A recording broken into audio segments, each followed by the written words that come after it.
क्या दिन है, what a day for India. 1 and 2 मार्च, ये जो मार्च का ये वीक है, बल्कि अगला ये जो पूरा साल है इसको, लेकिन हम इस आज मैं इस पॉइंट पे पहुंच चुका हूं, मैं भारतीयों से भी हम 100 साल पीछे हैं। क्या बात है, उनके जेनेटिक्स भी हमसे डिफरेंट है या 76 साल के अंदर अंदर हमारे जेनेटिक्स चेंज हो चुके हैं। नतीजे पे पहुंच नहीं सके और उसके नतीजे में वो जो है वो एक एलामिया ऐसा जारी हुआ जिसके अंदर कंसेंसस नहीं था। यानी नमस्कार दोस्तों, जय हिंद। दोस्तों, भारत इस वक्त G20 मीटिंग को होस्ट कर रहा है, जिस पर पाकिस्तानियों का कहना है कि हमारी किस्मत का फैसला भी भारत में होगा कि पाकिस्तान के लिए भीख देनी है या नहीं। पाकिस्तानियों का साथ ही कहना है कि पाकिस्तान भारत से 100 साल पीछे जा चुका है, क्योंकि भारत में इस वक्त एक के बाद एक इवेंट होते चले जा रहे हैं, जबकि पाकिस्तान को $1 भीख में भी नहीं मिल रहा।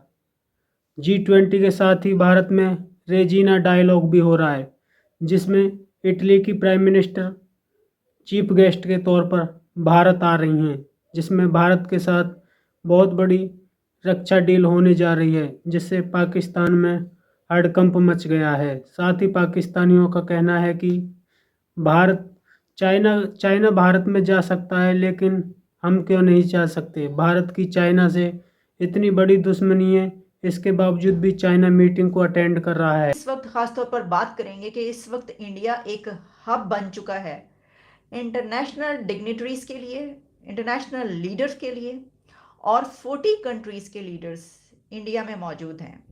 2 मार्च G20 मीटिंग, फॉरेन अफेयर्स की मीटिंग, जिसमें चाइना भी शामिल हो चुका है। चाइना भी ये मीटिंग अटेंड कर रहा है। सबसे बड़ी बात ये, मैं इस पर बात करूंगी 2-3 एंगल से। खास तौर पर 2 एंगल्स बहुत इंपॉर्टेंट है इसके लिए।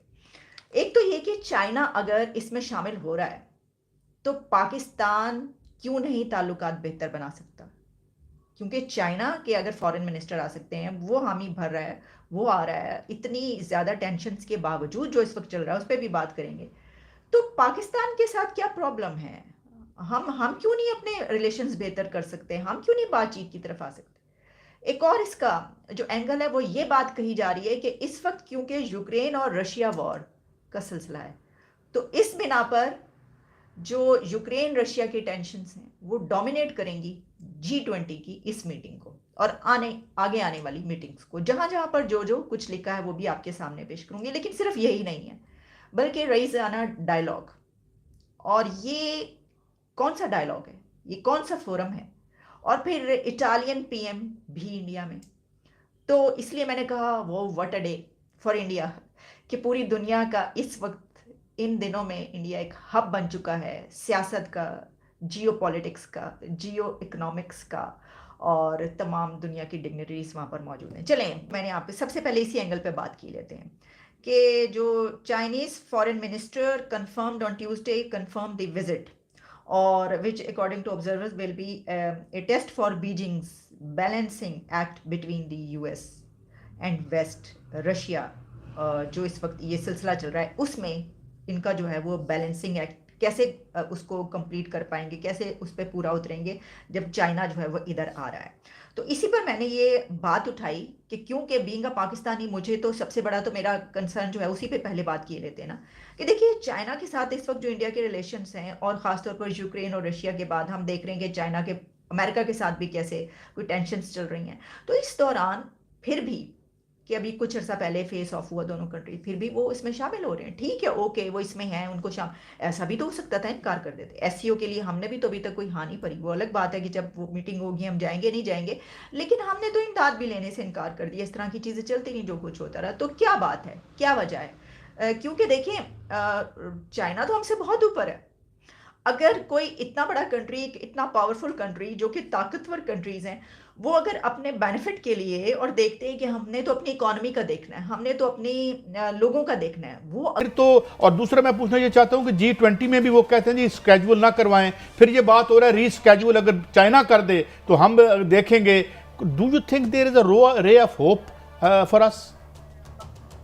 देखिए, सबसे ज्यादा अफसोस की बात यह है कि G20 की समिट जो हो रही है वो इंडिया में हो रही है, वो उसको होस्ट कर रहा है और हमारे लैंडर जो हमें जिन्होंने दोस्त जिन्होंने लैंड किया हुआ है वो वहाँ बैठे हुए हैं, हमारी खिदमत का फैसला कर रहे हैं। आज हम इस जगह पर आ गए कि इंडिया के बंदे हमारे बारे में कमेंट कर रहे हैं।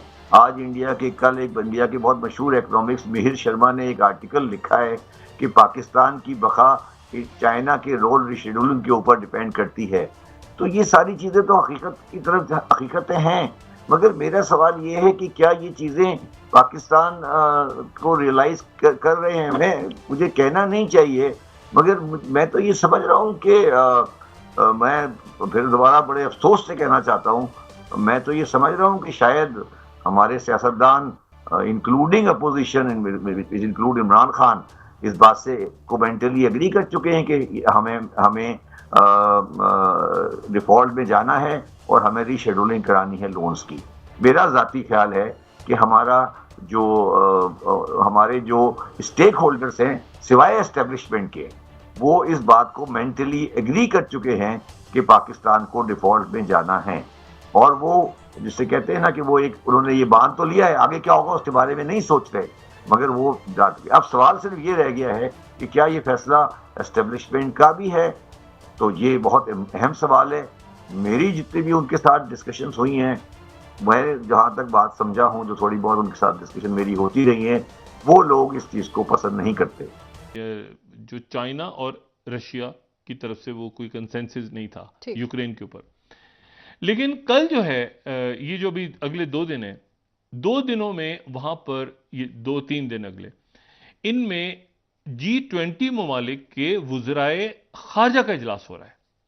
अच्छा, अब G20 ममालिक कौन से? अर्जेंटीना, ऑस्ट्रेलिया, ये हम अगर दिखा सकें G20 countries, Brazil, Canada, China, ये हम बात कर चुके हैं कि 19 मुल्क और एक EU, और यूरोपीय union, France, Russia, Mexico, Japan, ये सारे जो मुल्क हैं ये G20 का हिस्सा हैं। और G20 जो है ये 60% दुनिया की आबादी, 75% बैनुल-अक़वामी जो तिजारत है, और 80% दुनिया की जो GDP है वो यहाँ पे। लेकिन ये बड़ी इंपॉर्टेंट बात है कि चाइना के वजीर खारजा कल इंडिया आ रहे हैं। अच्छा, G20 समिट में शिरकत, G20 का इजलास हो रहा है, तो G20 में चूंकि चाइना भी है और रशिया भी है और अमेरिका भी है, तो सेक्रेटरी ब्लिंकन भी पहुंच रहे हैं वहां, और साथ ही चाइना के वजीर खारजा भी आ रहे हैं और रशिया के भी आ रहे हैं और बाकी मुल्कों के भी आ रहे हैं। लेकिन अच्छा, इसमें फिर पहले एक बात और दूसरा जो इवेंट हो रहा है वो रईसाना डायलॉग, जो कि उनकी ORF जो उनका थिंक टैंक है, बहुत बड़ा थिंक टैंक, वो हर साल अरेंज करता है। तो उसमें चीफ गेस्ट के तौर पे इटली की प्राइम मिनिस्टर आ रही हैं और मुख्तलिफ वज़रा आ रहे हैं और मुख्तलिफ डेलीगेट्स आ रहे हैं। लेकिन जो इंपॉर्टेंट बात है वो G20 में वो ये है कि इसके दौरान ये बात सामने आई कि चूंकि यहां पर जापान भी होगा, यहां पे जो है इंडिया भी है, यहां पर जो है वो ऑस्ट्रेलिया भी होगा G20 ममालिक में, और अमेरिका भी होगा। दोस्तों, देखा आपने किस तरह से पाकिस्तानी मीडिया आज भारत की तारीफ करने पर मजबूर हो गया है, क्योंकि भारत दुनिया में आज अपना सिक्का जमा रहा है, जबकि पाकिस्तान भीख के लिए तरस रहा है। कोई भी मुल्क पाकिस्तान के भीख देने के लिए आगे नहीं आ रहा, जिससे पाकिस्तान पर डिफ़ॉल्ट का खतरा अभी भी बरकरार है। आपकी क्या राय है कमेंट में ज़रूर शेयर करें। यदि आप चैनल पर नए तो चैनल को सब्सक्राइब करें, क्योंकि हम आपके लिए ऐसे ही वीडियो लाते रहते हैं। जय हिंद, वंदे मातरम।